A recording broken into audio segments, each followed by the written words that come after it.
بسم اللہ الرحمن الرحیم۔ السلام علیکم۔ کبھی آپ کے ذہن میں یہ سوال آیا ہے کہ اللہ نے ہمیں فجر کے وقت جاگنے کا حکم کیوں دیا ہے؟ کیا فجر کا وقت صرف ان قریب پڑھنے کا وقت ہوتا ہے؟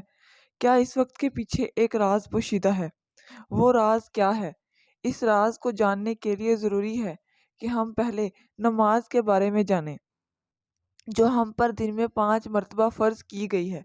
اور یہ 5 نمازیں کس طرح فرض ہوئیں، اس کے پیچھے بھی ایک شاندار وجہ ہے، جس کا مظاہرہ سفر معراج میں اس وقت ہوا جب حضرت محمد صلی اللہ علیہ وآلہ وسلم اللہ سے ملاقات کے لیے وقت کے انتہائی مختصر حصے میں 7ویں آسمان سے بھی آگے تشریف لے گئے تھے۔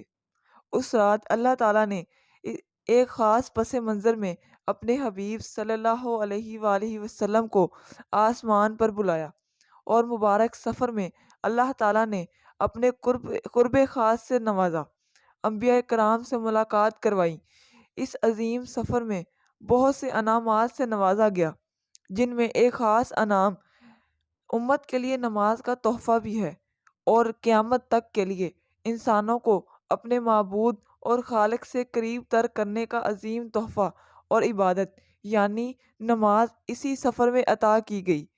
معراج کی رات جب آپ صلی اللہ علیہ وآلہ وسلم کو اللہ نے 50 نمازوں کا حکم دیا، تو حضرت موسیٰ علیہ السلام کے کہنے پر آپ صلی اللہ علیہ وآلہ وسلم نے اللہ سے 50 نمازوں میں نرمی کی درخواست کی، اور ایسا کئی بار ہوا، یہاں تک کہ اللہ نے امت محمدی صلی اللہ علیہ وآلہ وسلم کے لیے دن میں 5 نمازوں کا حکم دیا، جس کے بعد بھی حضرت موسیٰ علیہ السلام نے آپ صلی اللہ تعالیٰ علیہ وآلہ وسلم کو 5 نمازوں میں کمی کے لیے اللہ کے پاس ایک بار پھر جانے کا مشورہ دیا، لیکن تب آپ صلی اللہ علیہ وآلہ وسلم نے فرمایا کہ میں نے اپنے رب سے کئی مرتبہ درخواست کر لی ہے، یہاں تک کہ اب مجھے حیا آ گئی ہے، اور اب میں راضی ہوں اور اس حکم کو ہر طرح سے تسلیم کرتا ہوں۔ ہر نماز پڑھنا ضروری ہے، اور یقیناً آپ کے لیے بھی نمازوں میں سب سے زیادہ مشکل نماز نماز فجر کی نماز ہوگی، جس میں نیند کا غلبہ اس قدر ہوتا ہے کہ انسان بمشکل اٹھ پاتا ہے، لیکن دن کے اس خاص حصے میں جو راز پوشیدہ ہے، اسے جب آپ جانو گے تو یقین کریں کہ آپ فجر کی نماز کبھی نہیں چھوڑیں گے۔ یہاں نماز فجر کے کچھ فضائل سماعت فرمائیں۔ 5 نمازوں میں سے سب سے اہم نماز نماز فجر کی ہے۔ اس کی اہمیت کا اندازہ اس بات سے لگائیں کہ اللہ تعالیٰ فجر کی نماز کے وقت قسم اٹھاتا ہے اور فرماتا ہے، قسم ہے فجر کی اور 10 راتوں کی اور جفت اور طاق کی اور رات کی جب وہ چلنے لگے، یقیناً اس میں عقل مند کے لیے بڑی قسم ہے۔ حضرت عائشہ صدیقہ رضی اللہ تعالیٰ عنہ سے روایت ہے کہ حضور اقدس صلی اللہ تعالیٰ علیہ وآلہ وسلم ارشاد فرماتے ہیں کہ فجر کی 2 رکعتیں دنیا و ما فیہا سے بہتر ہیں۔ یاد رکھیں کہ فجر کی باجماعت نماز ایک مسلمان کی صداقت اور اس کا ایمان پرکھنے کی کسوٹی ہے۔ عبداللہ بن عمر رضی اللہ تعالیٰ عنہ فرماتے ہیں، ہم اگر فجر اور عشاء کی نماز میں کسی آدمی کو نہ پاتے تو اس کے بارے میں اچھا گمان نہیں رکھتے تھے۔ فجر کی نماز جہنم سے حجاب ہے۔ جناب رسول صلی اللہ تعالیٰ علیہ وآلہ وسلم نے فرمایا، جو شخص سورج نکلنے سے پہلے اور سورج ڈوبنے سے پہلے کی نمازیں یعنی نماز فجر اور نماز عصر پڑھتا ہے، وہ ہرگز جہنم کی آگ میں داخل نہیں ہوگا۔ فجر کی نماز جنت کی ضمان ہے۔ رسول اللہ صلی اللہ علیہ وآلہ وسلم نے ارشاد فرمایا، جو شخص 2 ٹھنڈی نمازیں یعنی نماز فجر اور نماز عصر پابندی سے پڑھتا ہے، وہ جنت میں داخل ہوگا۔ حدیث نمبر 574۔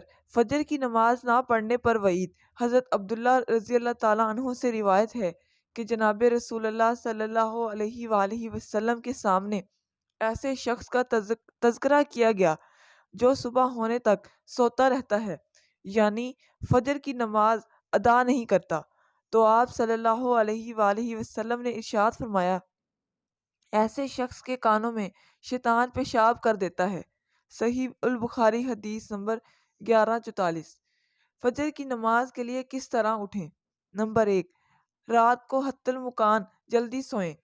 2، سوتے وقت فجر کی نماز جماعت سے ادا کرنے کا پختہ ارادہ کریں اور ارادہ کرنے میں مخلص بھی ہوں۔ ایسے اسباب اختیار کریں جس سے فجر کی نماز کے لیے اٹھنا آسان ہو، مثلاً الارم والی گھڑی میں مناسب وقت پر الارم سیٹ کر کے اس کو مناسب جگہ پر رکھیں۔ اگر ان امور کی رعایت کر کے سوئیں گے تو انشاءاللہ فجر کی نماز جماعت کے ساتھ ادا کرنا آسان ہوگی۔ پھر بھی اگر کسی دن اتفاق سے بیدار ہونے میں تاخیر ہو جائے تو جس وقت بھی آنکھ کھلے سب سے پہلے نماز ادا کر لیں۔ انشاءاللہ تاخیر کا کوئی گناہ نہیں ہوگا، لیکن اس کو معمول بنانا گناہ پر مداوت کرنا ہے جو کسی بھی طرح جائز نہیں ہے۔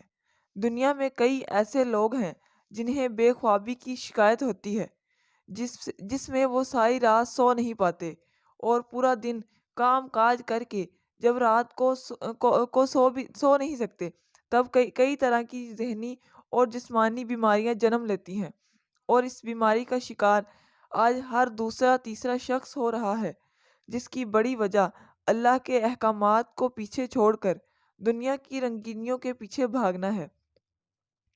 ساری رات جاگنے کے بعد فجر کے قریب کچھ دیر نیند آ جاتی ہے، لیکن وہ نیند جسم کو پرسکون نہیں رکھتی، جس کی وجہ سے اکثر لوگ جاگتے جاگتے اور ہر قسم کی دوائیوں کے استعمال کے باوجود جب سو نہیں پاتے تو وہ اللہ سے یہ سوال ضرور کرتے ہوں گے کہ اے اللہ، مجھے نیند کیوں نہیں آتی؟ آخر کیا وجہ ہے؟ بہت کم لوگ ہوتے ہیں اس کیفیت میں اپنے اندر پیدا ہونے والی اس آواز کو سن پاتے ہیں جس سے ان سے کہا جاتا ہے کہ بستر سے نکلو، پڑھو، نماز پڑھو، اللہ کا ذکر کرو۔ اور یقین کریں، جو لوگ اس آواز کو سن پاتے ہیں اور اس پر عمل کرتے ہیں، انہیں تا حیات کبھی بھی بے خوابی کی شکایت نہیں ہوگی۔ آپ صلی اللہ علیہ وآلہ وسلم نے فرمایا ہے کہ رات اور دن فرشتوں کی ڈیوٹیاں بدلتی رہتی ہیں۔